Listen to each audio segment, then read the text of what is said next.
Canada के सुदूर उत्तर में एक ऐसी जगह है जहां विशाल टुंड्रा में ये प्रेत जैसे जीव घूमते रहते हैं। ये हैं आर्कटिक वुल्व्स। ये कहानी है एक असाधारण झुंड की, साथ और वफादारी की। जबरदस्त दुश्मनी और जानलेवा मुठभेड़ों की,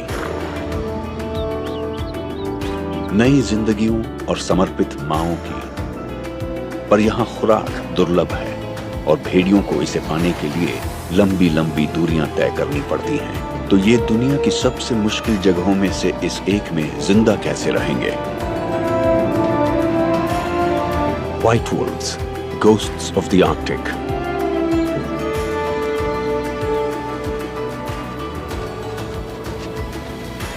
एल्समियर आइलैंड कनाडा के सबसे उत्तरी छोर पर मौजूद है। यहाँ सर्दियां एक लंबी और बेहद ठंडी रात जैसी होती हैं और तब तापमान 0 से भी 50 डिग्री नीचे गिर जाता है। और जब 4 महीने के अंधेरे के बाद आखिरकार सूरज निकलता है तो इसकी हल्की सी रोशनी ही बस गर्मी मुहैया कराती है। नॉर्थ पोल से सिर्फ 1000 किलोमीटर की दूरी पर यहाँ कम ही जानवर इतने सख्त जान होते हैं कि जिंदा रह पाएं।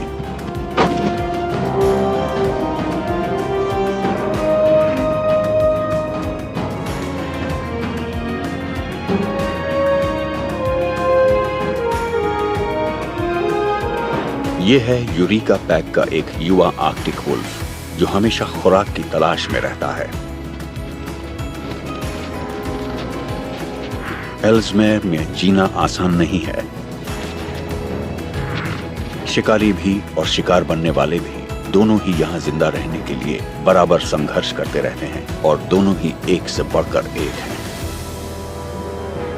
इस भेड़िए को तजुर्बे ने सिखाया है कि ये इन वयस्क मस्क ऑक्सन के झुंड के सामने कहीं नहीं टिकता, तो बेहतर होगा कि ये इनका ख्याल छोड़कर अपने झुंड से जा मिले।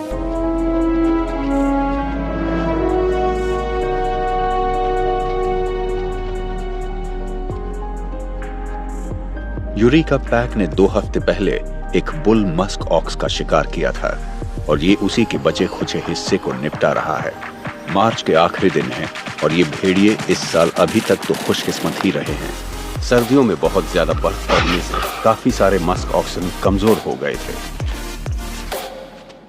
लिहाजा यूरिका पैक को फिलहाल खुराक की कमी नहीं होने वाली।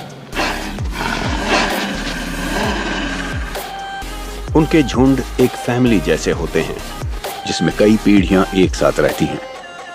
अल्फा और स्नो वाइट लौट आए हैं। ये ब्रीडिंग पेयर यूरिका पैक का मुखिया है। ये तजुर्बेकार लीडर कई साल से साथ हैं। इनके बीच का रिश्ता मजबूत है और ये जीवन भर कायम रहेगा। आर्कटिक के हिसाब से अल्फा और स्नो वाइट का झुंड बड़ा है। इसमें 14 सदस्य हैं।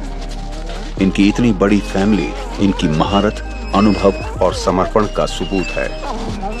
अल्फा और स्नो वाइट अपने परिवार के प्रति बड़े ही वफादार हैं। इनके झुंड में हर एक का एक रुतबा है। बड़ी उम्र के भाई बहनों का रुतबा छोटों से ऊंचा है और औकात भूलने पर इन्हें झटपट उसे याद दिला भी दिया जाता है।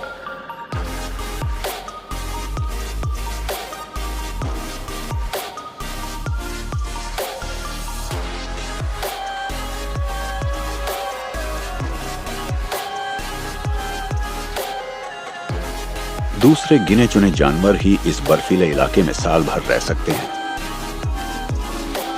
आर्कटिक हेयर्स भी यहाँ की चरम दशाओं के हिसाब से बखूबी ढले हुए हैं।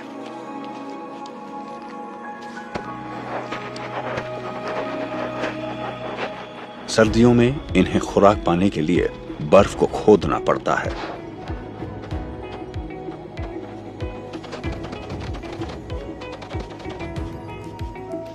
मस्क ऑक्सिस का गर्म अंडरकोट तीखी सर्दियों के महीनों में उन्हें ठंड से बचाए रखता है।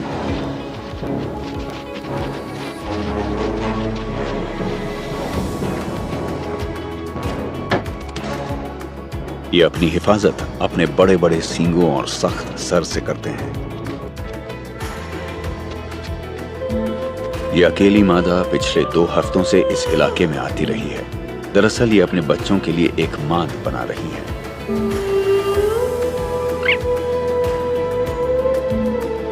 आर्कटिक में मांद के लिए अच्छी जगह ढूंढ पाना आसान नहीं होता, क्योंकि पर्माफ्रॉस्ट के कारण ज्यादा गहराई तक जाना मुमकिन नहीं होता।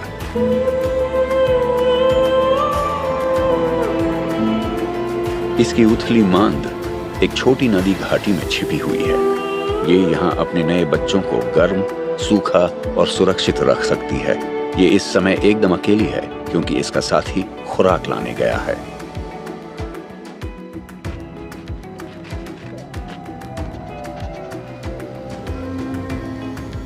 बसंत से जुड़ा बदलाव तेजी से होने लगता है। सूरज अब छिपता ही नहीं, तो दिन की रोशनी और गर्मी 24 घंटे रहती है।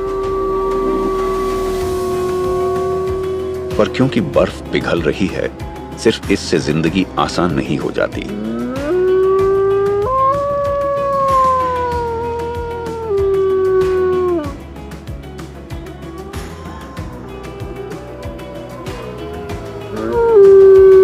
इसके साथी को गए कई दिन हो गए हैं। ये भूखी है, इसलिए पुकार लगाकर उसे बुला रही है, लेकिन इस तरह ये अपनी मौजूदगी दर्शा रही है, और ये एक गलती है।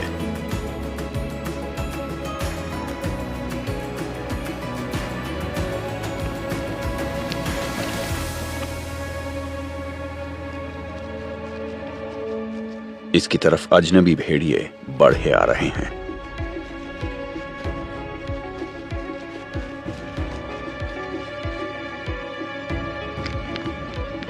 ये अकेली है, इसे एक बड़े झुंड की हिफाजत मुहैया नहीं है, लिहाजा ये नाजुक हालात में है।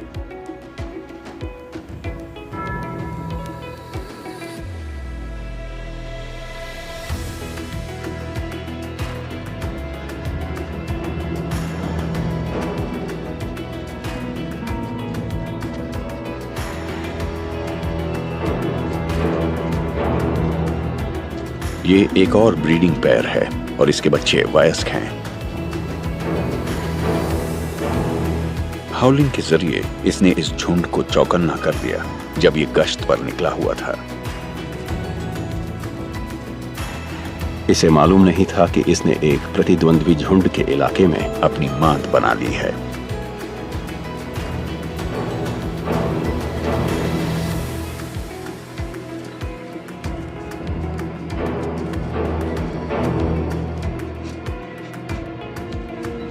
ये इसकी गंध के जरिए इसके करीब पहुंचते जाते हैं।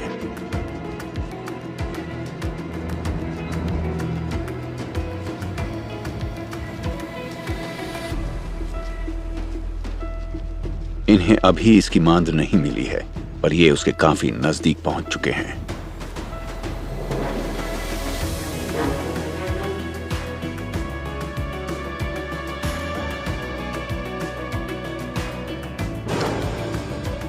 ये तेजी से उन्हें अपनी मांद से दूर ले जाने की कोशिश करती है।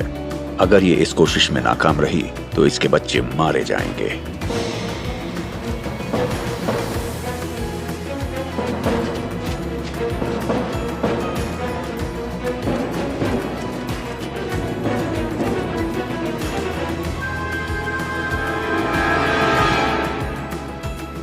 आखिरकार हमलावर रुक जाते हैं और पीछा करना छोड़ देते हैं।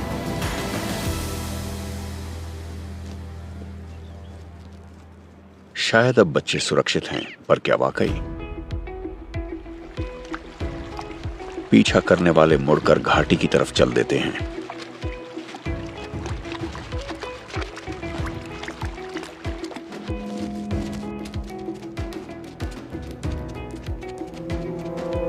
पर किसी चीज ने इनका ध्यान अपनी तरफ खींचा है। इन्हें फिर से इस मादा की गंध मिल जाती है और ये सीधे उसकी मांद की तरफ चल पड़ते हैं।